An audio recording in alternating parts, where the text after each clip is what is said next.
Bismillahirrahmanirrahim. Assalamualaikum warahmatullahi wabarakatuh.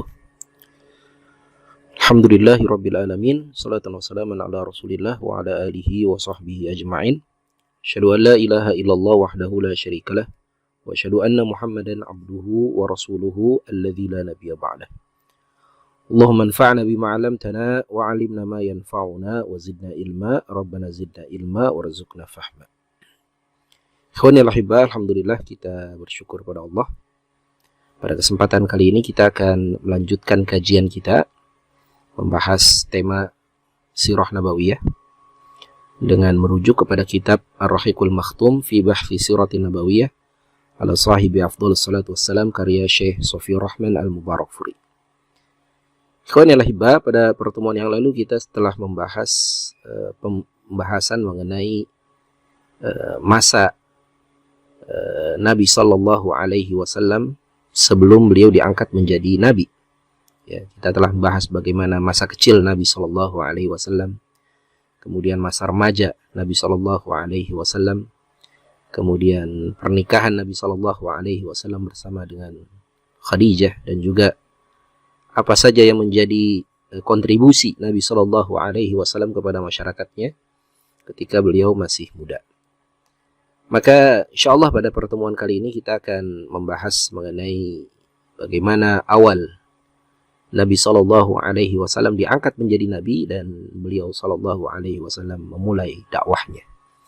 Inilah tema yang diberikan subjudul oleh Syekh Al-Mubarakfuri dalam kitabnya dengan tema Fi Zilali Nubuwati wa Risalah, dalam naungan kenabian dan kerasulan. Terlebih dahulu saya ingin jelaskan bahwasanya ada dua istilah yang disampaikan oleh Syekh Mubarakfuri dalam judul ini. Yang pertama adalah istilah An-Nubuwah, istilah kenabian, dan yang kedua adalah istilah Ar-Risalah, istilah kerasulan. Dan dua istilah ini merupakan dua istilah yang memiliki definisi tersendiri. Ya, jadi kenabian ada definisinya dan kerasulan itu juga ada definisi tersendiri. Sehingga tidaklah setiap nabi adalah rasul. Namun para ulama sepakat setiap rasul pastilah adalah nabi. Ya, dalam kajian ilmu akidah biasanya dijelaskan perbedaan antara nabi dan rasul itu dengan ungkapan di antara definisi yang membedakan antara nabi dan rasul adalah kalau nabi itu dia mendapatkan wahyu dari Allah Subhanahu wa taala tapi tidak memiliki kewajiban untuk berdakwah kepada kaumnya. Sedangkan rasul dia adalah seseorang yang mendapatkan wahyu dari Allah Subhanahu wa taala dan juga memiliki kewajiban untuk berdakwah di tengah-tengah kaumnya. Kemudian ada pula yang mendefinisikan bahwa kalau nabi dia diutus kepada masyarakat yang tidak menyekutukan Allah. Sedangkan Rasul itu diutus kepada masyarakat yang menyekutukan Allah. Ada lagi definisi yang lain, misalnya kalau Nabi itu dia melanjutkan syariat dari Nabi-Nabi sebelumnya, dari Rasul sebelumnya. Sedangkan Rasul ya, dia membawa satu syariat atau tata cara ibadah ya, yang baru, yang berbeda dengan syariat Nabi sebelumnya. Nah, itu diantara definisi Nabi dan Rasul yang disebutkan oleh para ulama akidah. Nah, Nabi kita Muhammad Sallallahu Alaihi Wasallam, maka beliau mengalami dua fase itu. Beliau mengalami fase diangkat menjadi seorang Nabi, dan kemudian beliau Sallallahu Alaihi Wasallam juga mengalami fase di mana setelah beliau menjadi nabi, beliau diangkat menjadi rasul. Nanti kita akan bahas hal tersebut. Kapan beliau diangkat menjadi nabi dan kapan beliau diangkat menjadi rasul. Ikhwani rahibah, namun sebelum kita masuk pembahasan mengenai kapan Nabi Sallallahu Alaihi Wasallam diangkat menjadi nabi, terlebih dahulu kita perlu ketahui bahwasanya kedatangan Nabi Sallallahu Alaihi Wasallam sebagai Nabi yang terakhir ini sudah diprediksi oleh para ahlul kitab, oleh orang-orang yang diberi kitab dari nabi-nabi terdahulu. Ya, mereka lah orang-orang Yahudi dan orang-orang Nasrani yang memegang kitab Injil dan kitab Taurat dari nabi-nabi sebelumnya, yang kitab mereka kemudian mereka ambil sebagian isinya dan mereka tolak sebagian. Sebagian mereka jaga dan sebagian lagi mereka tahrif, mereka ubah, modifikasi isinya. Para ahlul kitab ini meyakini bahwa akan datang nabi yang terakhir, dan hal tersebut masih tercatat dalam kitab suci mereka, dan mereka yakini juga dalam praktek, ya, bukan hanya dalam teori, dalam praktek, sebagaimana yang dilakukan oleh orang-orang Yahudi yang mereka kemudian datang hijrah ke kota Yathrib, yang kota ini kemudian dikenal ya sebagai kotanya Nabi Shallallahu Alaihi Wasallam, atau Madinatun Nabi, atau kota yang bercahaya, Al-Madinah Al-Munawwarah. Orang-orang Yahudi ini datang ke kota Yathrib ya beratus-ratus tahun sebelum datangnya Nabi Muhammad Shallallahu Alaihi Wasallam. Karena berdasarkan penelusuran terhadap kitab suci mereka, mereka mengetahui bahwa Nabi terakhir itu akan muncul di kota tersebut. Maka mereka berharap, ya, mudah-mudahan dengan hijrahnya mereka ke kota Yathrib, ya, Nabi terakhir ini akan dimunculkan dari keturunan mereka, dari keturunan orang-orang Yahudi atau keturunan dari Nabi Yakub alaihissalam, yang Nabi Yakub ini merupakan keturunan dari Nabi Ishak alaihissalam. Kan tapi ternyata Allah Subhanahu wa taala berkehendak bahwa nabi yang terakhir ini tidak datang dari keturunan Ishak, akan tapi datang dari keturunan Ismail alaihimassalam. Ya. Datang dari keturunan Nabi Ismail, bukan dari keturunan Nabi Ishak alaihissalam. Allah Subhanahu wa taala menjelaskan mengenai pengetahuan ahlul kitab terhadap datangnya nabi akhir zaman ini di dalam Al-Quran di surat Al-Baqarah ayat 146. Allah Subhanahu wa taala berfirman, "Alladzina atainahumul kitaba ya'rifunahu kama ya'rifuna abna'ahum." Orang-orang yang diberikan kitab ya sebelum mereka, ya'rifunahu, mereka mengetahui akan datangnya Nabi Shallallahu Alaihi Wasallam. Mereka mengenal Nabi Muhammad Shallallahu Alaihi Wasallam. Mereka tahu ciri-ciri Nabi terakhir itu. Kama ya'rifuna abna'ahum, sebagaimana mereka mengenal anak-anak kandung mereka sendiri. Insyaallah kita itu mengenal anak kandung kita itu kan luar biasa ya. Kenal betul kita dengan anak-anak kita. Meskipun anak kita lihat dari jauh, kita tahu itu mana anak kita, mana bukan. Meskipun mungkin misalnya ya kita melihat anak kita sedang berbaris di sekolah dan hanya terlihat punggungnya saja, kita tahu itu mana anak kita, mana yang bukan. Demikianlah pengenalan kita terhadap anak kita, dan Allah Subhanahu wa taala mengumpamakan pengenalan ahlul kitab terhadap Nabi Shallallahu Alaihi Wasallam sebagaimana kita kenal dengan anak kita sendiri. Wa inna fariqam minhum la yaktumunal haqqa. Kan tetapi sesungguhnya sebagian dari mereka itu kitmanul haq, menyembunyikan kebenaran. Nah, ini diantara ciri ahlul kitab ya, khususnya orang-orang Yahudi. Mereka punya kebiasaan menyembunyikan kebenaran. Ketika kebenaran tersebut tidak sesuai dengan hawa nafsu mereka, dengan keinginan mereka, maka mereka sembunyikan kebenaran itu. Wahum ya'lamun, sedangkan mereka mengetahui. Dan ikhwatal iman rahimakumullah, sebelum Nabi Shallallahu Alaihi Wasallam diangkat menjadi nabi, maka sungguh telah ada beberapa tanda-tanda bahwa beliau akan diangkat menjadi nabi. Di antara tandanya adalah beliau Shallallahu Alaihi Wasallam pernah mengalami pembelahan dada, dan pembelahan dada ini tidak dialami ya oleh manusia biasa, ya. Hanya Nabi Shallallahu Alaihi Wasallam yang mengalaminya, dan ini peristiwa yang luar biasa. Bagaimana Nabi Shallallahu Alaihi Wasallam dibelah dadanya, dan para ulama menyebutkan pembelahan dada ini terjadi 2 kali atau 3 kali. Ada yang berpendapat 2 kali, ada yang berpendapat 3 kali.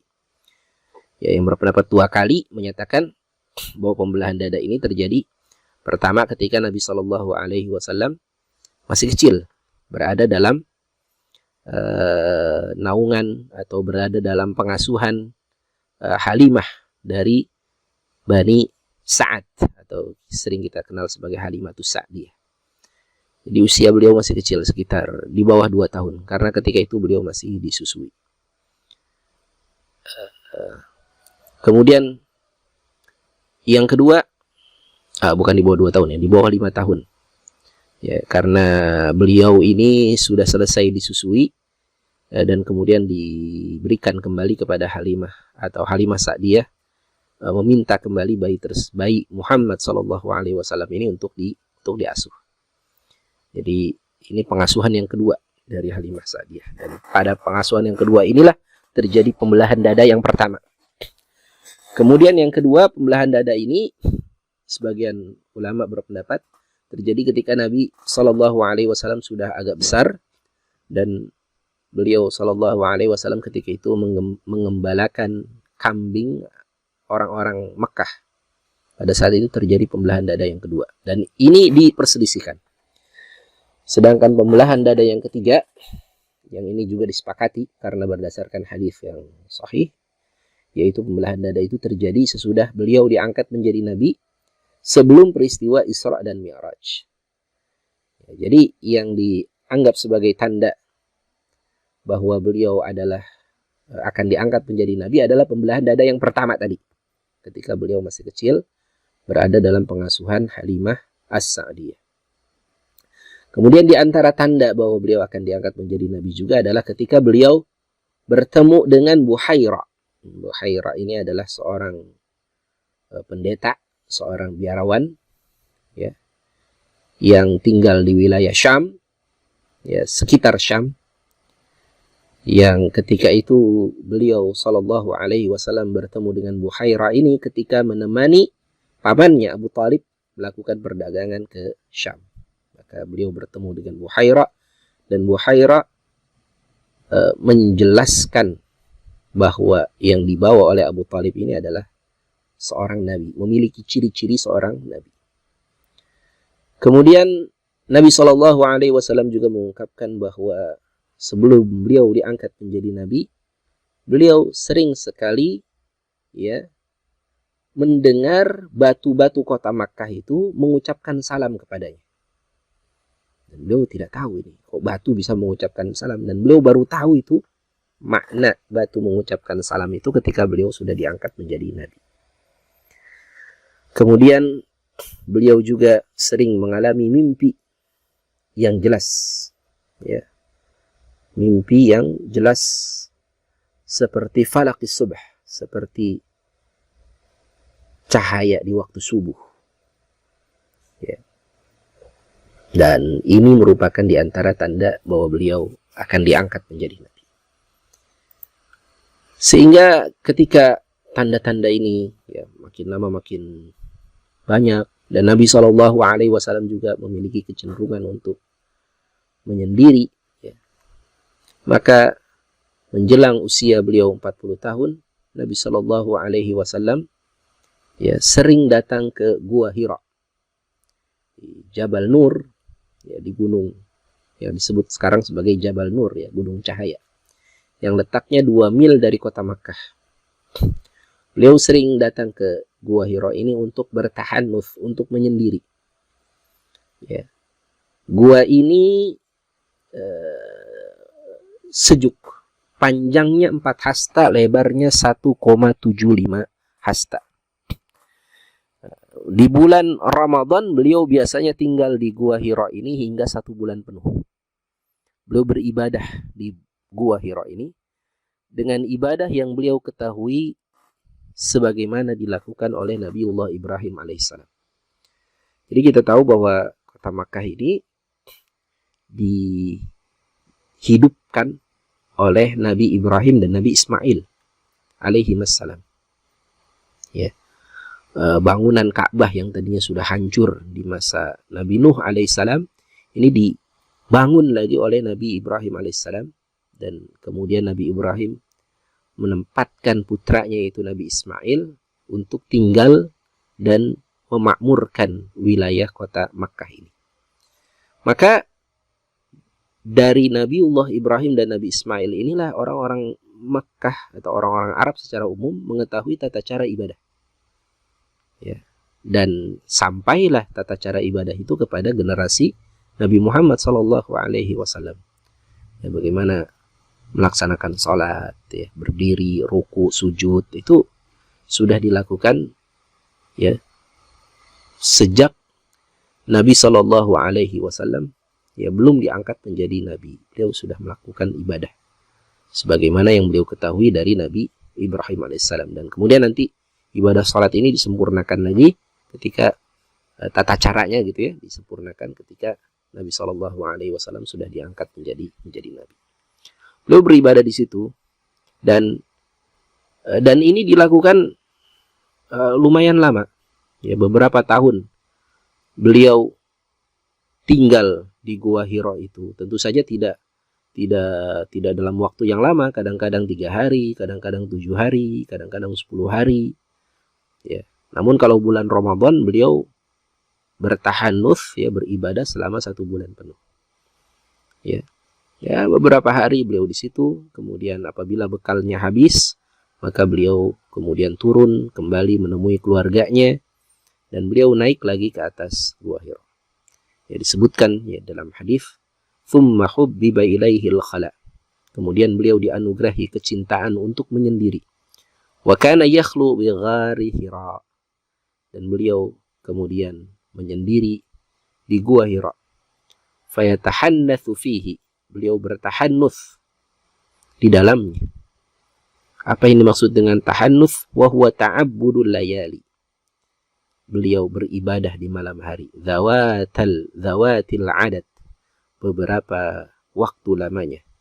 Qabla an yanzi'a ila ahlihi wa yatazawwadu lidzalika thumma yarji'u ila Khadijata fayatazawwadu limithliha. Ya, beliau beribadah di situ beberapa hari lamanya dan kemudian beliau kembali kepada keluarganya apabila bekalnya habis dan beliau akan menemui istrinya untuk mempersiapkan bekal. Jadi selama beliau menjalani hobi ini hobi ya. Beliau punya kebiasaan untuk tahanuf itu. Istrinya ini mendukung, Khadijah itu mendukung aktivitas Nabi SAW yang suka untuk bertahanuf, suka untuk beribadah ya beberapa hari di Gua Hira. Dan tahanuf ini tidak boleh kemudian dilakukan oleh kita. Maksudnya ini merupakan amal yang dilakukan oleh Nabi sebelum beliau diangkat menjadi Nabi, sehingga tidak ada kewajiban bagi kita atau contoh dari Nabi SAW untuk melakukan ibadah tahanuf di gua ini sesudah beliau diangkat menjadi Nabi. Sesudah beliau diangkat menjadi Nabi, beliau nggak pernah tahanuf lagi di Gua Hira atau di gua-gua yang lain.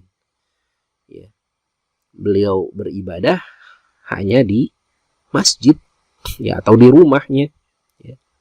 Ya, tidak ada lagi ibadah di gua-gua, sehingga tidak boleh ini kemudian kita jadikan sebagai landasan atau alasan saya mau semedi misalnya mau ibadah ke dalam goa gitu, sebagaimana dulu yang dilakukan oleh Nabi sebelum dia diangkat menjadi Nabi. Ini nggak boleh, karena tidak ada contoh dari Nabi SAW ataupun dari para sahabat yang melakukan ibadah ya untuk bertahanuf di dalam goa ya sesudah beliau diangkat menjadi Nabi.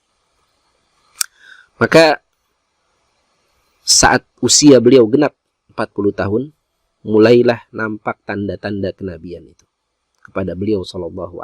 Tadi beliau sering bermimpi, kemudian beliau mendengar batu-batu kota Makkah mengucapkan salam, dan seiring tanda itu makin lama makin banyak, ya makin sering beliau alami, terjadilah kemudian an-nubuwah, ya kenabian. Ketika beliau SAW menerima wahyu yang pertama di Gua Hira pada malam Senin tanggal 27 Ramadan. bertepatan dengan tanggal 10 Agustus 610 Masehi.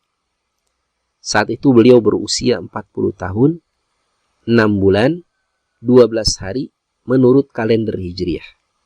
Atau kalau menurut kalender Masehi adalah usianya 39 tahun, 3 bulan, 20 hari. Karena kita tahu ya ada perbedaan perhitungan antara kalender Hijriah yang berpatokan kepada perputaran bulan dengan kalender Masehi yang berpatokan kepada peredaran matahari. Ya, maka usia beliau 40 tahun itu berdasarkan kalender Hijriah. Bagaimana datangnya wahyu yang pertama itu? Ya, disebutkan di dalam hadis yang diriwayatkan oleh Imam Al-Bukhari dan Imam Muslim. Sebagaimana hadis ini kemudian diceritakan oleh Nabi SAW kepada istri beliau Aisyah radhiyallahu anha. Kata beliau sallallahu alaihi wasallam, hatta ja'ahul haq, sehingga datanglah al-haq kepadanya, kepada Nabi sallallahu alaihi wasallam. Wa huwa fi ghari Hira, dan beliau saat itu berada di gua Hira. Faja'ahul malak, maka datanglah kepadanya satu malaikat. Faqala, malaikat itu kemudian berkata, Iqra, bacalah. Qala ma ana biqari'in, maka Nabi sallallahu alaihi wasallam menjawab, aku itu tidak bisa baca. Dan memang Nabi Shallallahu Alaihi Wasallam tidak bisa baca dan tidak bisa menulis. Ya, dan ini bukanlah aib. Nah, ini yang perlu kita garis bawahi. Ketidakmampuan Nabi Shallallahu Alaihi Wasallam untuk baca dan tulis itu bukanlah aib. Karena tidak bisa membaca ini merupakan hal yang wajar, hal yang normal di masyarakat Arab ketika itu, bahkan juga di masyarakat dunia pada saat itu. Sebagian besar manusia itu tidak bisa baca, tidak bisa menulis. Ya, kenapa? Karena membaca dan menulis itu dianggap bukan sesuatu yang penting pada masa itu, wabil khusus pada masyarakat Arab. Ya, masyarakat Arab ini dikenal memiliki ingatan yang kuat, memiliki memori yang kuat. Ya. Dan kemampuan membaca dan menulis itu dianggap sebagai aib, sebagai kekurangan. Karena kalau orang yang membaca dan menulis itu dianggap sebagai orang yang ingatannya lemah, sehingga perlu dibantu dengan catatan, perlu dibantu dengan tulisan. Karena itu masyarakat Arab ya sebagian besar itu tidak bisa baca, tidak bisa nulis, dan tidak menganggap penting ya aktivitas baca dan tulis itu. Sehingga sekali lagi ucapan Nabi ma'ana biqari ini bukanlah sesuatu yang tercela, bukanlah suatu aib bahwa beliau tidak bisa membaca. Bahkan ya ini menjadi penguat argumentasi bahwa beliau memang adalah seorang nabi. Ya. Fakta bahwa beliau tidak bisa membaca ini memperkuat argumentasi bahwa beliau adalah seorang nabi.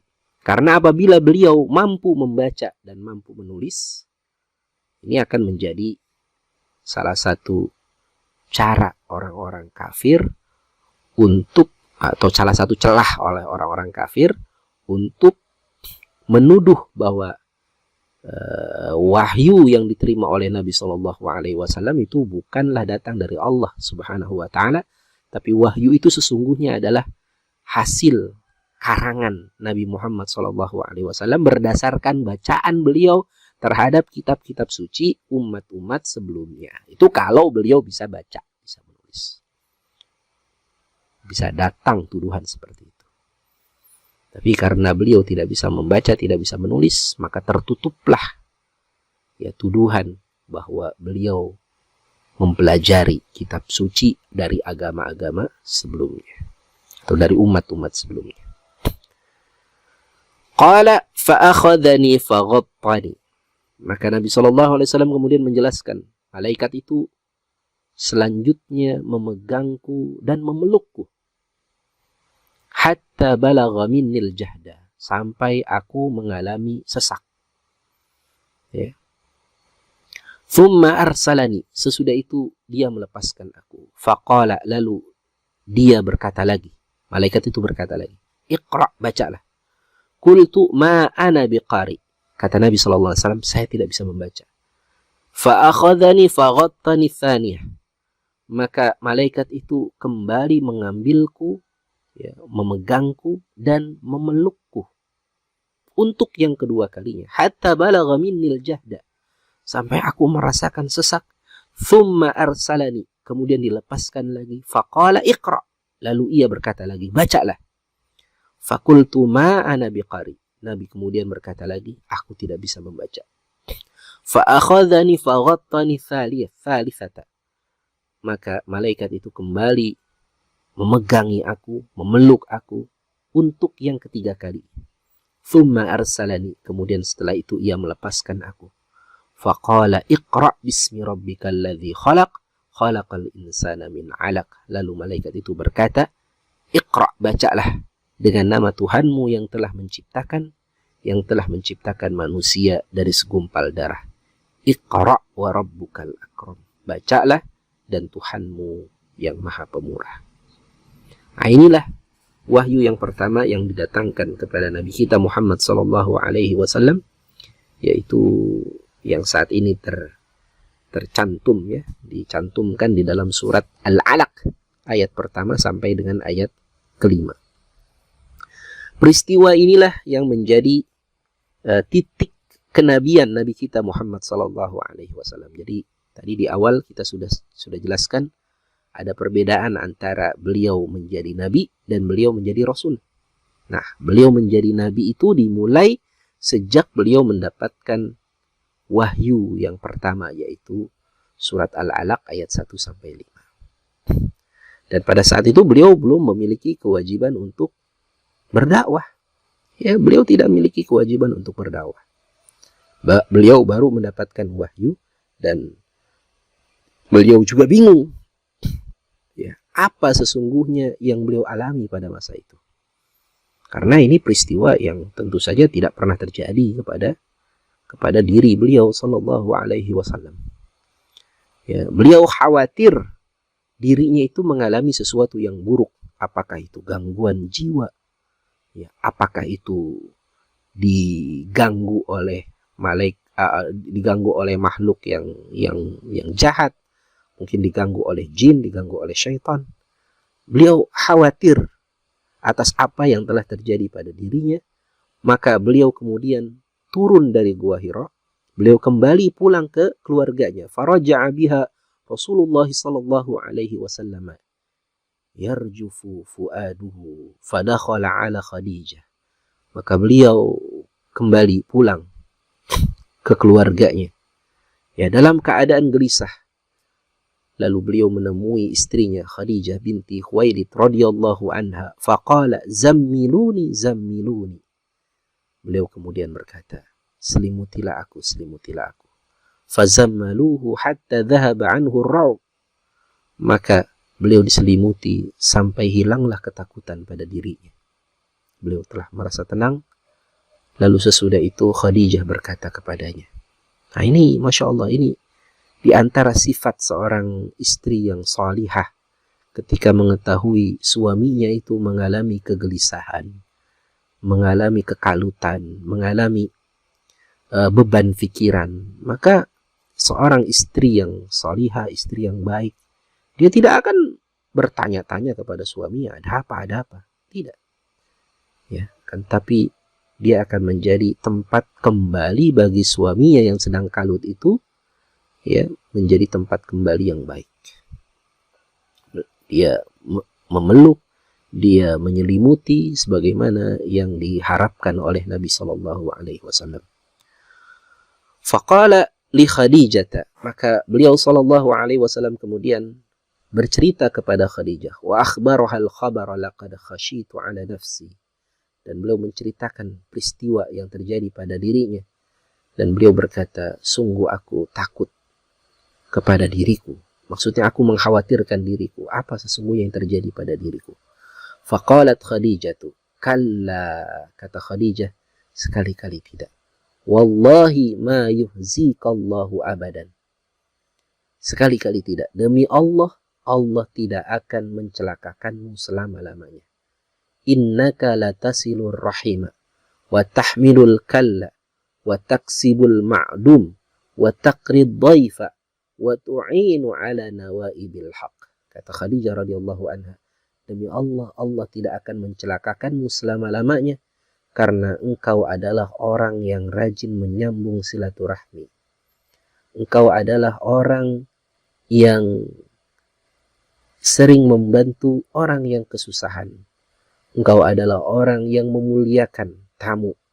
Dan engkau adalah orang yang membantu seseorang untuk meraih haknya. Ketika ada seseorang yang terampas haknya, dizolimi oleh orang lain, maka Nabi SAW membantu kepada seseorang untuk mengambil kembali haknya. Nah, ini menarik ya. Ketika Nabi SAW mengkhawatirkan dirinya, maka Khadijah kemudian membesarkan hati Nabi SAW. Ya, Khadijah meyakinkan Nabi SAW bahwa Nabi SAW tidak akan mungkin mengalami nasib yang buruk, tidak akan mungkin diperlakukan buruk oleh Allah Subhanahu wa taala. Ya. Dan Khadijah menyebutkan hal-hal apa saja yang menjadi argumentasi bahwa Rasulullah tidak akan mengalami nasib yang buruk itu. Ya. Kalau kita lihat, ternyata Khadijah menyebutkan bahwa ciri seseorang yang tidak mengalami nasib yang buruk itu, cirinya adalah karena Nabi itu sering menyambung silaturahmi, sering membantu kesulitan orang, sering menjamu tamu, sering membantu orang yang menuntut haknya. Hal-hal yang sifatnya hablum minan nas. Ya, Khadijah tidak menyebutkan karena engkau sering ibadah, karena engkau sering sholat, karena engkau sering tahanus di Gua Hira. Tidak disebutkan hal-hal itu. Tapi yang disebutkan adalah hal-hal yang sifatnya hablum minan nas, sifatnya hubungan baik Nabi SAW kepada orang lain. Dan hal itulah yang menurut Khadijah yang akan mendatangkan kebaikan pada diri Nabi SAW. Tidak akan mungkin Allah Subhanahu wa taala mencelakakan Nabi SAW. Dan argumentasi ini tidak dibantah oleh Nabi SAW, sehingga ini seharusnya juga bisa menjadi pegangan kita.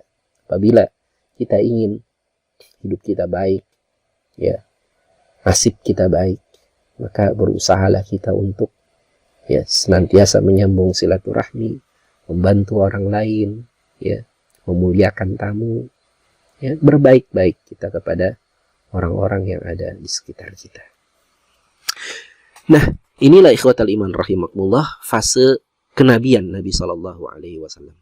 Selanjutnya insyaAllah nanti kita akan bahas apa yang dilakukan oleh Khadijah sesudah Nabi SAW menjadi nabi ini, dan bagaimana fase berikutnya, yaitu fase kerasulan Nabi SAW dengan datangnya ayat-ayat yang berikutnya yang disampaikan oleh malaikat Jibril kepada Nabi Muhammad SAW.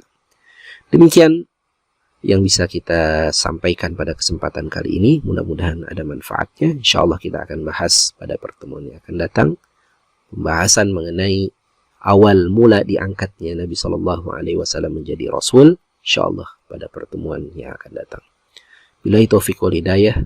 Walafu minkum. Assalamualaikum warahmatullahi wabarakatuh.